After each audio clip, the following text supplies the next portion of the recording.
नमस्कार दोस्तों, अगर आप बीएसएफ ट्रेडमैन 2026 की तैयारी कर रहे हैं तो आज का ये प्रैक्टिस सेट आपके लिए बहुत ही महत्वपूर्ण है। आज हम 25 ऐसे प्रीवियस ईयर क्वेश्चन हल करेंगे जिसमें से कई प्रश्न पिछले परीक्षाओं में पूछे जा चुके हैं और इसी प्रकार के प्रश्न इस बार भी आने की पूरी संभावना है। मेरा अनुभव है कि वीडियो को बीच में छोड़कर मत जाइए, हर प्रश्न का उत्तर देने की कोशिश कीजिए और अपना स्कोर कमेंट में ज़रूर लिखिए। अगर आपका लक्ष्य बीएसएफ ट्रेडमैन में चयन होना है तो इस पूरी प्रीवियस ईयर क्वेश्चन पेपर की सीरीज को लगातार देखिए। चलिए बिना समय गवाए हुए शुरू करते हैं आज का हम पहला क्वेश्चन स्टार्ट करने से पहले आप सभी लोगों से मेरी छोटी सी रिक्वेस्ट है, अगर आप हमारे यूट्यूब चैनल एजुकेशन पर्सन पर अभी पहली बार आए हैं तो प्लीज़ इस वीडियो को लाइक करके हमारे चैनल को सब्सक्राइब करके बेल आइकन को जरूर दबा लें, जिससे कि आने वाले सभी वीडियोज का नोटिफिकेशन आप सभी को मिल सके। तो चलिए बिना समय गवाए कर शुरू करते हैं हम आज का पहला महत्वपूर्ण प्रश्न।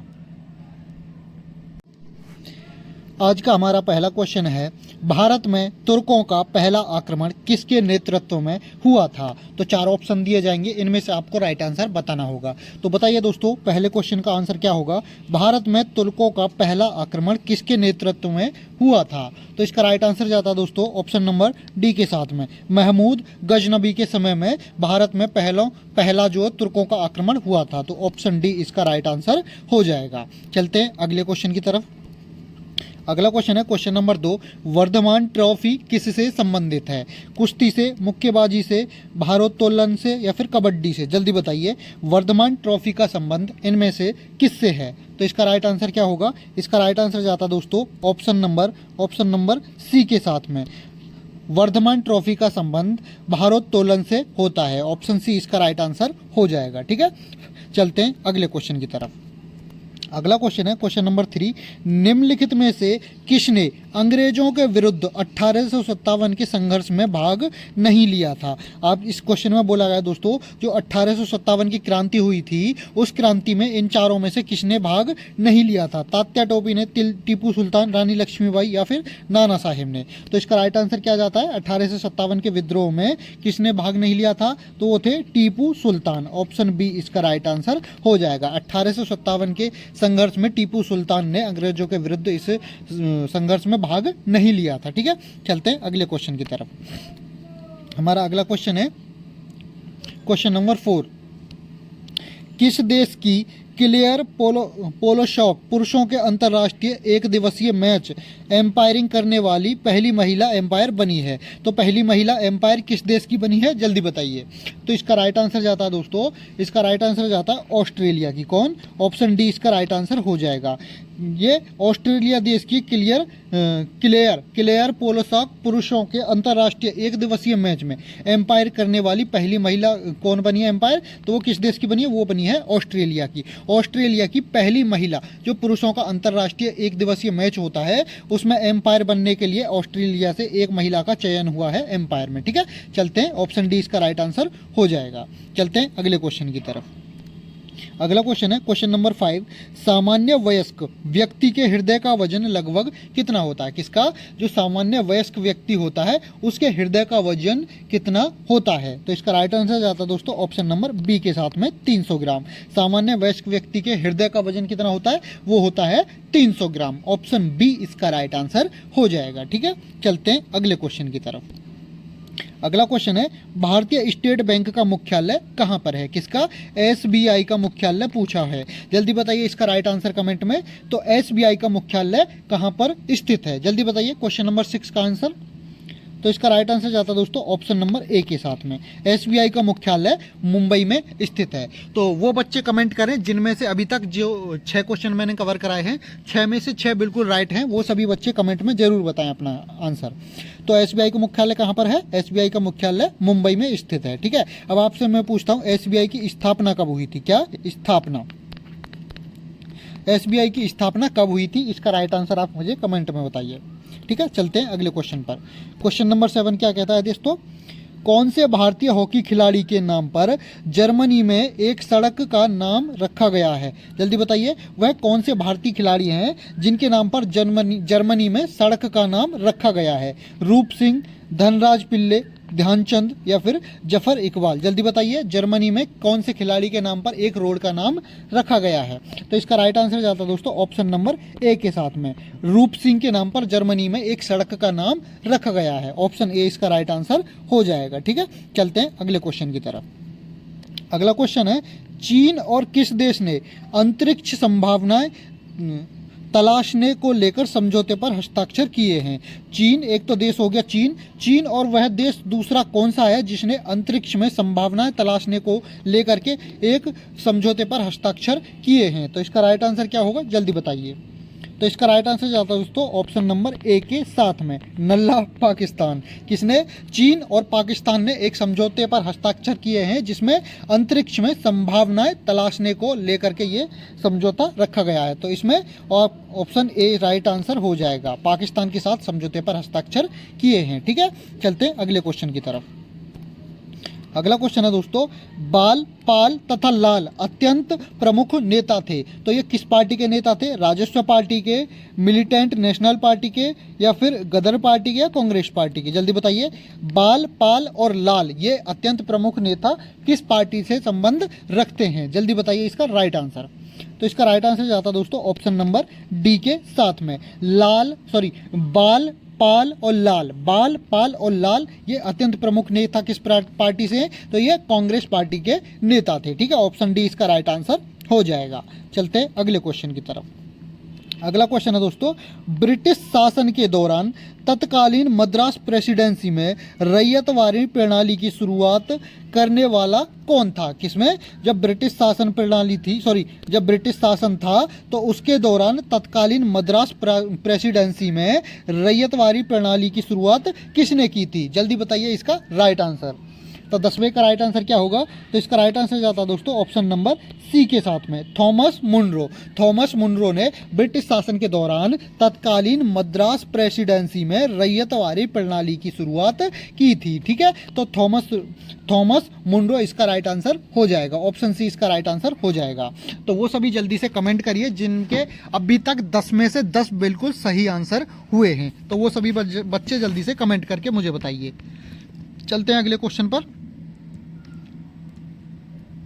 अगला क्वेश्चन है दोस्तों हमारा क्वेश्चन नंबर 11, राष्ट्रपति संविधान के किस अनुच्छेद के अंतर्गत राष्ट्रीय आपात स्थिति घोषित करता है? तो किस अनुच्छेद के अंतर्गत जो राष्ट्रपति होता है वो राष्ट्रीय आपात की घोषणा करता है? तो इसका राइट आंसर जल्दी से बताइए।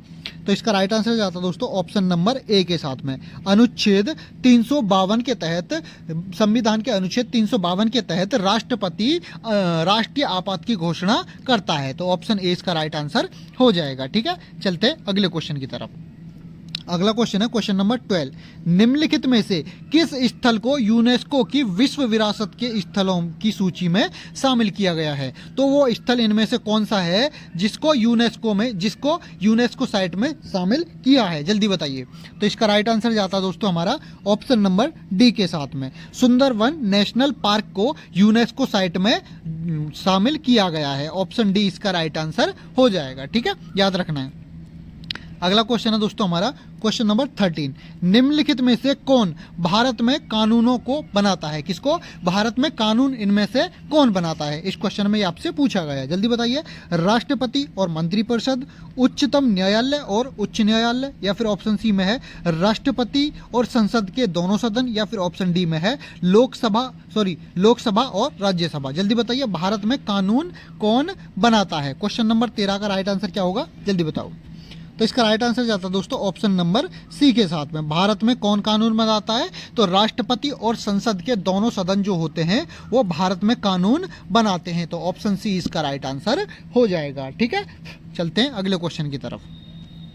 दोस्तों अगर वीडियो अच्छी लग रही है तो प्लीज़ वीडियो को लाइक करके अपने सभी दोस्तों के साथ शेयर जरूर कर दें जो भी बच्चे बीएसएफ ट्रेडमैन के रिटन एग्जाम की तैयारी कर रहे हैं। साथ ही अदर किसी एग्जाम की तैयारी कर रहे हो तो आप मुझे कमेंट में बताइए, उससे रिलेटेड भी प्रैक्टिस सेट मैं आप सभी को उपलब्ध करा दूंगा। ठीक है, चलते हैं अगले क्वेश्चन पर। अगला क्वेश्चन है हमारा क्वेश्चन नंबर 14, एशियाई खेल नई दिल्ली में कितनी बार आयोजित हुए हैं? तो जल्दी बताइए, एशियाई खेल जो हैं वो अब तक दिल्ली में कितनी बार आयोजित हुए हैं? 3 बार, 2 बार, 1 बार या फिर 4 बार? जल्दी बताइए, एशियाई खेल दिल्ली में कितनी बार आयोजित हुए हैं? तो इसका राइट आंसर जाता दोस्तों ऑप्शन नंबर बी के साथ में, कितनी बार? 2 बार। कितनी? 2 बार अब तक एशियाई खेल दिल्ली में आयोजित हुए हैं। कब कब हुए हैं? एक तो 1951 में हुआ था, दूसरा 1982 में हुआ था। ठीक है, तो एशियाई खेल दिल्ली में 2 बार आयोजित हुए हैं। ठीक है, चलते हैं अगले क्वेश्चन की तरफ।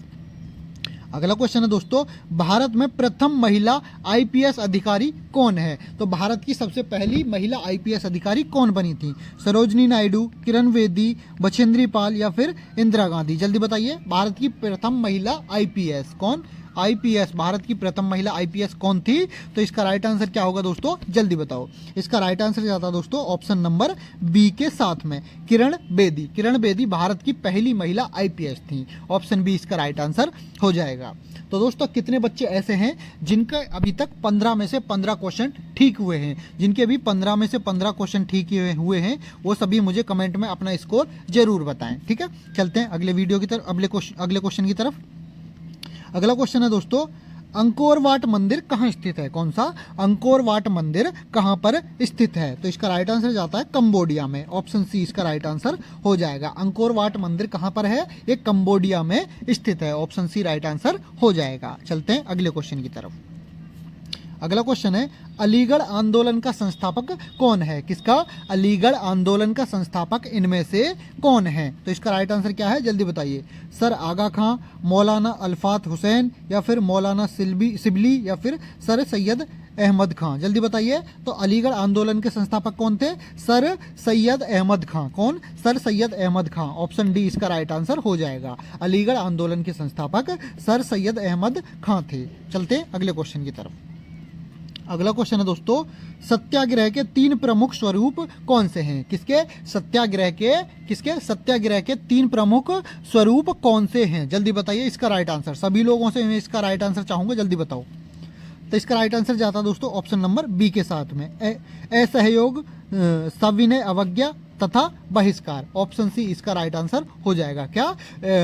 सत्याग्रह के 3 प्रमुख स्वरूप कौन से थे? तो वो थे असहयोग, सविनय अवज्ञा और बहिष्कार। ऑप्शन सी इसका राइट आंसर हो जाएगा। चलते हैं अगले क्वेश्चन की तरफ। अगला क्वेश्चन हमारा क्वेश्चन नंबर 19, स्मार्ट सिटी कहाँ पर स्थापित की जा रही है? किसमें? स्मार्ट सिटी इनमें से कहाँ पर स्थापित की जा रही है? जल्दी बताइए।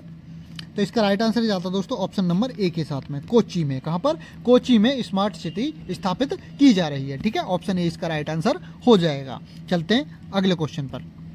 अगला क्वेश्चन है क्वेश्चन नंबर 20, उस राज्य का नाम बताइए जिसमें जनसंख्या घनत्व सबसे कम है। तो इसमें साफ साफ पूछा गया है इनमें से कौन से राज्य का जनसंख्या घनत्व सबसे कम है। जल्दी बताइए, इनमें से सबसे कम जनसंख्या घनत्व वाला राज्य कौन सा है? तो इसका राइट आंसर क्या होगा? राइट आंसर जाता है दोस्तों ऑप्शन नंबर सी के साथ में, अरुणाचल प्रदेश। अरुणाचल प्रदेश का जनसंख्या घनत्व कितना है? तो पर किलोमीटर कितना? 17 व्यक्ति पर किलोमीटर। 17 व्यक्ति पर किलोमीटर जनसंख्या घनत्व है अरुणाचल प्रदेश का। सबसे कम जनसंख्या घनत्व वाला राज्य है। ऑप्शन सी इसका राइट आंसर हो जाएगा। ठीक है, चलते हैं अगले क्वेश्चन पर। अगला क्वेश्चन है क्वेश्चन नंबर 21, किस देश ने भारत को दोस्तों इसमें किस नहीं लिखा हुआ है, ठीक है, तो ये लिख लेना है। किस देश ने भारत को बौद्धिक संपदा अधिकारों के उल्लंघन के लिए ऐसे देशों की सूची में रखा है जिनकी वह इस मामले में प्राथमिकता के साथ निगरानी करेगा? तो जल्दी बताइए, किस देश ने भारत को बौद्धिक संपदा अधिकारों के उल्लंघन के लिए ऐसे देशों की सूची में रखा है जिनके लिए वो भारत की निगरानी करेगा? जल्दी बताओ, किस देश ने रखा है? तो इसका राइट आंसर जाता है दोस्तों ऑप्शन नंबर सी, अमेरिका ने। ऑप्शन नंबर सी, अमेरिका ने भारत को बौद्धिक संपदा अधिकारों के उल्लंघन के लिए ऐसे देशों की सूची में रखा हुआ है जिसके मामले की प्राथमिकता अमेरिका करेगा। ठीक है, ऑप्शन सी इसका राइट आंसर हो जाएगा। चलते हैं अगले क्वेश्चन पर। अगला क्वेश्चन है 22, रूसी क्रांति किस वर्ष हुई थी? कौन सी? रूसी क्रांति किस वर्ष हुई थी? तो इसका राइट आंसर क्या होगा, जल्दी बताओ। इसका राइट आंसर जाता है दोस्तों ऑप्शन नंबर सी के साथ में, रूसी क्रांति 1917 ईस्वी में हुई थी। ऑप्शन सी इसका राइट आंसर हो जाएगा। ठीक है, चलते हैं अगले क्वेश्चन की तरफ। अगला क्वेश्चन है दोस्तों हमारा क्वेश्चन नंबर 23, किस देश की क्रिकेट टीम ने ऑस्ट्रेलिया को हराने के लिए दूसरी इनिंग में 418 रन के लक्ष्य को सफलतापूर्वक पीछा करते हुए टेस्ट में इतिहास रचा था। तो वो कौन से देश की टीम थी जिसको ऑस्ट्रेलिया को हराने के लिए 418 रनों का लक्ष्य आसानी से सफलतापूर्वक प्राप्त करके इतिहास रचा था? जल्दी बताइए। तो इसका राइट आंसर क्या होगा, जल्दी बताओ। इसका राइट आंसर जाता है दोस्तों ऑप्शन नंबर डी के साथ में। वेस्ट इंडीज ने 2003 में, कब, 2003 में 418 रन बनाकर किसको, ऑस्ट्रेलिया को अच्छे तरीके से घसीटा था। ठीक है, ये इतिहास वेस्ट इंडीज ने 2003 में रचा था। तो ऑप्शन डी इसका राइट आंसर हो जाएगा, वेस्ट इंडीज। ठीक है, चलते हैं अगले क्वेश्चन की तरफ। अगला क्वेश्चन है क्वेश्चन नंबर 24। स्वतंत्र भारत की लोकसभा का पहला अध्यक्ष कौन था? क्या पूछा है, स्वतंत्र भारत की जो लोकसभा थी उसका पहला अध्यक्ष कौन था? तो इसका राइट आंसर सभी लोग जल्दी से बताइए। इसका राइट आंसर जाता दोस्तों ऑप्शन नंबर डी के साथ में। स्वतंत्र भारत की पहली जो लोकसभा थी उसके पहले अध्यक्ष थे जीवी मावलंकर। ऑप्शन डी इसका राइट आंसर हो जाएगा। ठीक है, चलो अगले क्वेश्चन को देख लेते हैं। अगला क्वेश्चन है हमारा, भारत के किस राज्य को चावल का कटोरा मतलब कि राइस बाउल कहा जाता है? तो भारत के इनमें से किस राज्य को राइस बाउल मतलब कि चावल का कटोरा किस राज्य को कहा जाता है? तो इसका राइट आंसर जाता है दोस्तों ऑप्शन नंबर ए के साथ में। आंध्र प्रदेश को, भारत के आंध्र प्रदेश राज्य को चावल का कटोरा मतलब कि राइस बाउल कहा जाता है। ऑप्शन ए इसका राइट आंसर हो जाएगा। ठीक है दोस्तों, तो जो भी बच्चे 25 में से 25 क्वेश्चन बिल्कुल ठीक कर पाए हैं वो सभी मुझे जल्दी से जल्दी कमेंट करके बताइए। मैं देखना चाहता हूँ कितने बच्चों का स्कोर 25 में से 25 रहा है। बाकी बच्चे भी अपना स्कोर बताएं कि 25 में से कितना स्कोर आप लोगों का रहा है। तो इसका राइट आंसर ऑप्शन ए होगा, आंध्र प्रदेश। तो वो सभी बच्चे अपना अपना स्कोर सभी लोग बता करके जाएं। तो दोस्तों आज की वीडियो कैसी लगी? अगर आज की वीडियो अच्छी लगी हो तो प्लीज़ वीडियो को लाइक करें, शेयर करें और चैनल को सब्सक्राइब करना ना भूलें। इसी प्रकार की टेस्ट सीरीज को ज्वाइन करने के लिए आप हमारी प्लेलिस्ट को जरूर देखें। हमने आपको बहुत ही मोस्ट इंपॉर्टेंट क्वेश्चन वहाँ पर कवर करा रखे हैं। तो दोस्तों मिलते हैं नेक्स्ट वीडियो में, जब तक के लिए जय हिंद।